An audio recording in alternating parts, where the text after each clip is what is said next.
안녕하십니까. 시민참견 신문선입니다. 반갑습니다. 정영입니다. 익산 인구 문제가 심각하죠. 이렇게 지방도시 중에서 감소율이 1위인데요. 인구가 감소 원인은 인구가 타지로 빠져나갔다는 얘기인데 30, 40대 인구가 급속도로 줄고 있습니다. 네, 30, 40대 인구가 줄게 되면 출산율도 떨어질 것이고 아이들도 함께 동반 전출하기 때문에 어린아이들도 급격하게 줄어들 수밖에 없습니다. 익산시가 전출의 사유를 조사해보니까 1위가 일자리라고 나왔습니다. 59.3%고요. 다음으로 주택이 16%로 2위를 차지했습니다. 오늘은 현장에 계신, 그래서 활동하고 계시는 분을 모시고 익산 집값 과연 어느 수준인지 얘기를 들어보는 시간을 갖도록 하겠습니다. 한국공인중개사협회 익산지의 임종석 부회장님 모셨습니다. 안녕하세요. 예, 반갑습니다. 반갑습니다. 예. 반갑습니다. 먼저 이렇게 한국공인중개사협회 익산지회 예. 어떤 단체인지 한번 설명 좀 해주시죠. 예, 우선 이런 자리에 초대를 해주셔서 감사드리고요. 간단히 이제 우리 협회에 대해서 설명 말씀드리겠습니다. 우리 한국공인중개사협회는 1986년도에 설립이 되었고요. 그 후에 34년이라는 역사와 전통을 가진 대한민국 최대의 부동산 관련 법정 단체로서요. 전국에 약 10만 5천여 회원님이 계십니다. 특히 저희 협회는 개업 공인중개사의 전문성 제고와 더불어서 나아가 국민에게 신뢰받는 부동산 거래 시장을 조성하는 데 최선을 다하고 있습니다. 저희 익산지회에서는 익산 소재 356분의 개업 공인중개사님들과 부동산 빅데이터 플랫폼인 부동산 거래정보망 한방을 통해 신뢰 있는 부동산 매물을 실시간 생산 공유하면서 정직한 매물 정보 제공으로 익산 시민의 재산권을 보호하고 나아가 무등록 및 불법 중개 행위자로 인한 익산 시민의 피해 예방과 함께 투명하고 선진화된 부동산 거래 시장이 조성될 수 있도록 노력하고 있습니다. 앞에서도 이야기를 했지만요. 익산에서 타 지역으로 전출가는 이유가 주택 문제였어요. 이유가 어떻게 보시나요? 예, 글쎄요. 꼭 그렇지만은 않겠지만요. 우선은 익산 시내에 택지 개발이 상당히 예를 들어서요. 재개발 재건축 포함입니다. 지난 한 20여 년 동안 상당히 부족했습니다. 그러다 보니 타 지역 특히 있지 않습니까? 전주나 군산 또는 이제 익산 시민이 자주 이주하시는 대전, 세종 등에 비해서 굉장히 낙후되어 있다고 그런 느낌을 익산 시민이 가지고 계시다고 생각하고 있습니다. 저도 이제 그런 얘기를 많이 듣는데 우리 시민들 말씀을 들어보니까 익산이 전주나 군산에 비해 집값이 비싸다. 그런 말씀을 참 많이 하고 계세요. 정말 비쌉니까?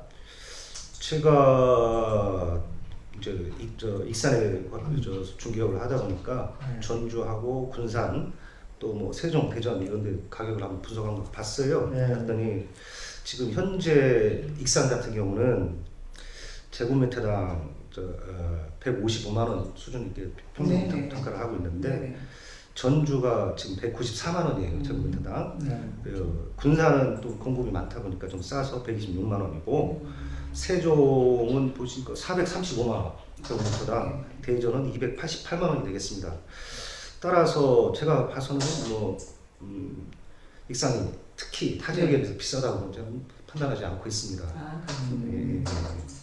왜 시민들은 이렇게 집값 때문에 이사 가는 분들이 많다고 이렇게 얘기하시는 거예요?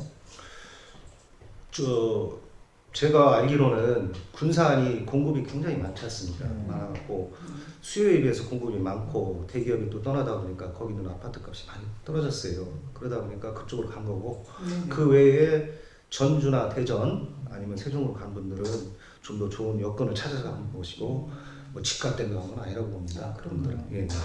모든 아파트가 비싼 건가요? 아니면 새 아파트만 비싼 건지 그것도 좀 궁금하고요. 평수에 따라서 가격 차이가 좀 있을 것 같은데요. 어떤가요? 제 생각으로는 그렇습니다. 새 아파트는 지금 보시면 아시겠지만은 그 건축법이 상당히 강화됐습니다. 특히 뭐 소방 관련, 지진 관련, 그리고 이제 냉난방 관련해서 그 있지 않습니까? 에너지 관련 법이 상당히 강화됐기 때문에 신축 아파트를 짓는 비용이 있지 않습니까? 네. 거기다가 인건비도 상당히 됐고 여러 경우로 인해서 상당히 신축 아파트 건축 비용 자체가 상승을 했고 그에 따라서 신축 아파트는 뭐 특별히 쌀 이유가 익산만 쌀 이유가 없다고 봅니다. 단지 이제 익산이 타 지역에 비해서 아까 일자리가 부족하다 보니까 약간 시민들의 경제력 차이가 있기 때문에 시민들의 경제력에 비해서 아파트 값에 대한 뭐랄까 부담이 좀 있지 않을까 그렇게 생각하고 있습니다. 지금 우리 익산 시민들 같은 경우는 익산이 다른 도시에 비해서 경제활동 인구도 적고 인구도 늘지도 않고 있는데 줄어들고 있잖아요. 왜 가격이 그 인근 도시에 비해서 상대적으로 비쌀까 이런 거에 대한 의문점을 갖고 있거든요. 그거 어떻게 보시고 계세요? 아까도 말씀드렸다시피 지금 영등동, 보성동, 어양동 택지 개발한 지가 좀 20년이 다 넘어가고 있습니다.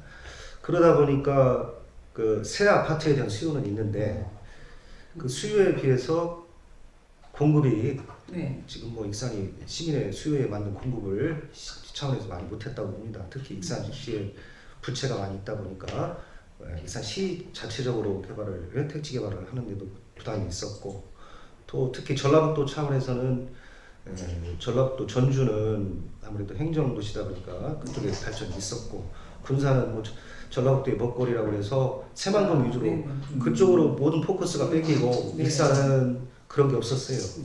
그런 게 없었고 그러다 보니 개발 수요는 있는데 수요에 공급이 미치지 못했기 때문에 지금 뭐 주로 아파트 값이 오르는 거는 새 아파트 값이 지금 전체적으로 아파트 값을 올리고 있다고 봅니다. 그 수요를 아직 공급이 못 미치고 있다고 판단하고 있습니다.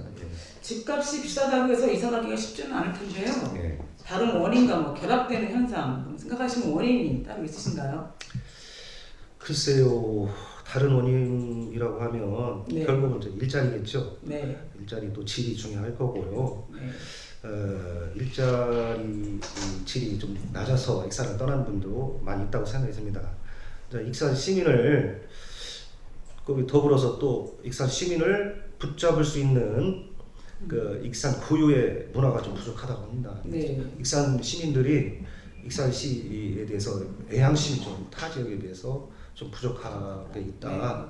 그 원인이 익산만의 좀 고유한 문화가 좀 여기서 정을 나누면서 살 수 있는 문화가 부족하지 않나 라는 생각도 들고요.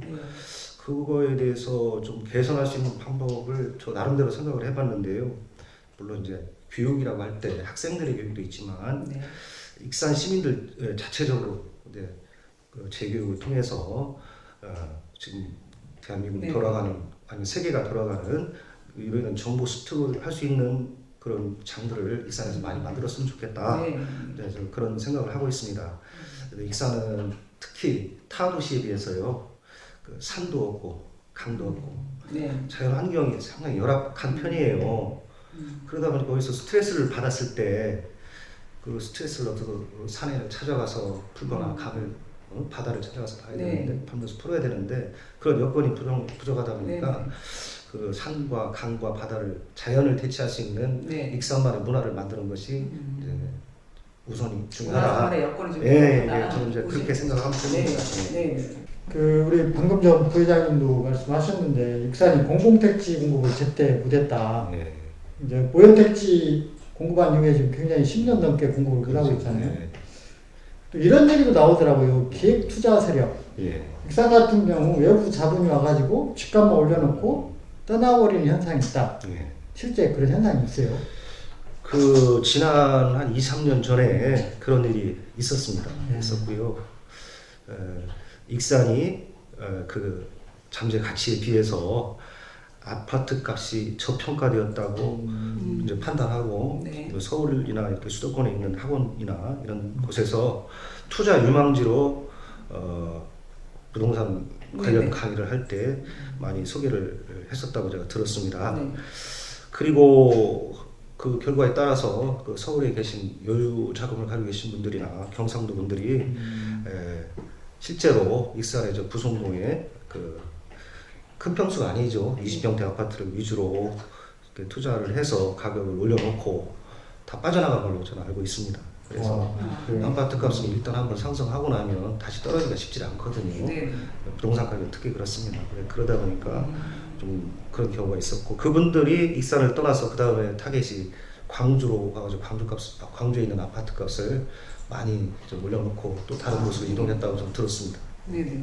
꼭 떴다방 같네요. 아주 이동량. 네. 앞으로 부송 사지구 택지개발, 공원 일몰제도에 따른 민간 판매 사업으로 많은 분량의 아파트 공급이 예상이 되는데요. 네. 앞으로 어느 정도나 공급이 될 것 같은가요? 제가 듣기로는 네.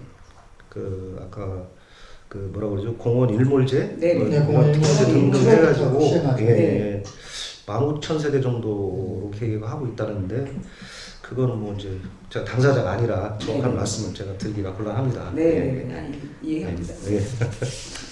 지금 다 우리 모두가 알고 있는 게 인구는 좀 갈수록 줄고 있고 예. 앞으로 많은 물량의 아파트가 좀 공급될 예정이잖아요. 예. 과연 분양이 다 되겠냐? 예. 인구가 줄는데 과연 그럴 수요가 있겠냐라고 하는 궁금증 갖고 계신 분들이 많아요. 예. 과연 어떻게 보세요? 글쎄요, 과잉 공급. 과잉. 일단은 저는 그렇게 생각합니다. 이제 당장은 신규로 지어진 아파트에 대한 수요는 그동안 익산 시민이 잠재 수요는 있다고 봅니다. 네. 더불어서 익산이 또 철도교통과 도로교통 등 교통 여건이 좋기 때문에 특히 철도교통이 좋기 때문에 외부에서 익산으로 이주해서 거주하고자 하는 수요는 있을 수가 있다고 봅니다. 네. 글쎄요, 이제 그 외에는 뭐 이제 제가 어떻게 말씀을 드려야 될지 좀 고민이 많네요. 쉬운 문제가 아니죠. 예. 그렇습니다. 그 시장 경제 논리를 보면 공급이 많아지면 가격이 내려가야 되고 하는데 이후에 아파트 가격이 내려갈까요? 공급이 많아지면 그리고 집값 때문에 떠난 사람들이 집값이 떨어졌다 했을 때 다시 돌아올 수 있을까요? 그걸 어떻게 보시나요? 그 부분에 대해서? 아무래도 우리 저 시장 경제 원리 따라서 공급이 많아지면 수요에 비해 많아지면 집값은 당연히 떨어질 거라고 봅니다. 그 자연스러운 현상일 것 같고요. 물론 익산에 고향이 있고 여기서 익산을 떠나신 분들이 거기서 자리를 잡고 다시 익산으로 들어오기는 힘드시겠죠. 네, 여러 가지로. 그러나 이제 그 밖에도 익산이 아까 말씀드려서 교통이 상당히 원활한 지역이고 하다 보니까 외지 수요는 상당히 있을 거라고 봅니다. 외지에서 여기에 보면 KTX나 SRT를 타고 익산에서 1시간 채 거리밖에 안 되지 않습니까? 그분들이 수요가 상당히 있을 거라고 봅니다. 익산시에서 어떠한 전략을 잘 짜느냐에 따라서 그 수요를 충분히 받아들일 수 있다라고 생각하고 있습니다. 실제 이제 현장에 계셔 보면 외부인들이 익산에 올 때 집들을 많이 찾고 그럴 거 아니에요. 보통 어떤 분들이 익산에 오셔서 집을 찾고 그래요? 익산의 주요 수요라면 제가 봤을 때는 예를 들어서 전라남도나 이렇게 멀리 고향을 두신 분들 이런 분들이 이제 어느 정도 정년을 하고 나서 자기 고향으로 가기는 너무 멀고 왜 그러냐면 자기 기존의 가족들이 서울 수도권에 다 살고 있으니까요. 그렇다고 또 귀촌 귀농을 하고 싶고 아니면 또 그런 분들이 일단 정년을 하신 분들이 익산을 찾을 가능성이 많습니다.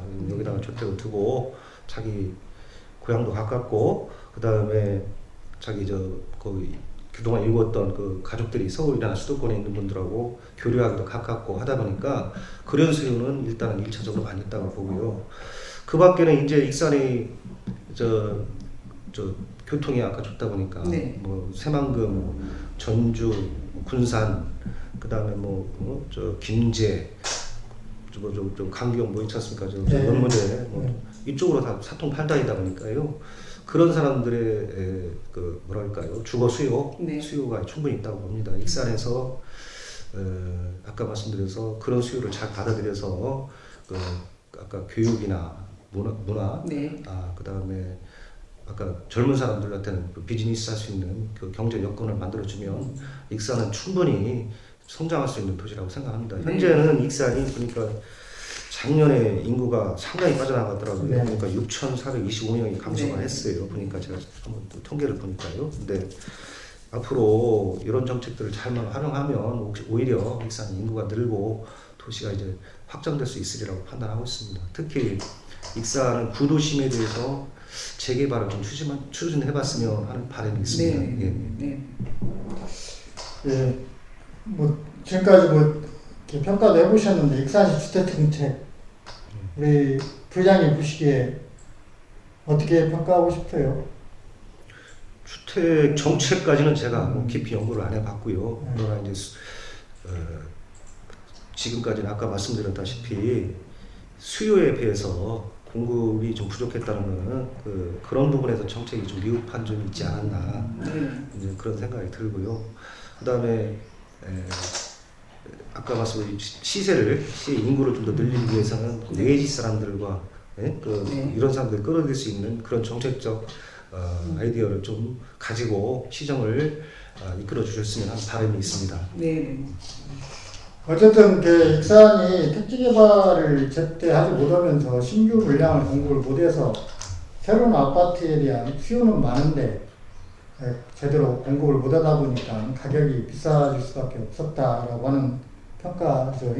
그리고 익산이 그 제2의 인생을 살고자 하는 게 퇴직자들 이분들 맞춤형 전략으로 간다면 그 전략도 필요하고 또 젊은이들이 비즈니스 할 수 있는 전략 투트랙으로 좀 나왔으면 좋겠습니다. 네, 좋은 의견 감사하고요. 어쨌든 이렇게 바쁘신데 이렇게 나와주셔서 진심으로 감사드립니다. 아니 이렇게 불러주셔서 제가 감사드립니다. 네, 좋은 말씀 감사합니다. 감사합니다. 네. 여러 말씀 잘 들었고요. 이상으로 시민참견 방송을 모두 마치도록 하겠습니다. 감사합니다.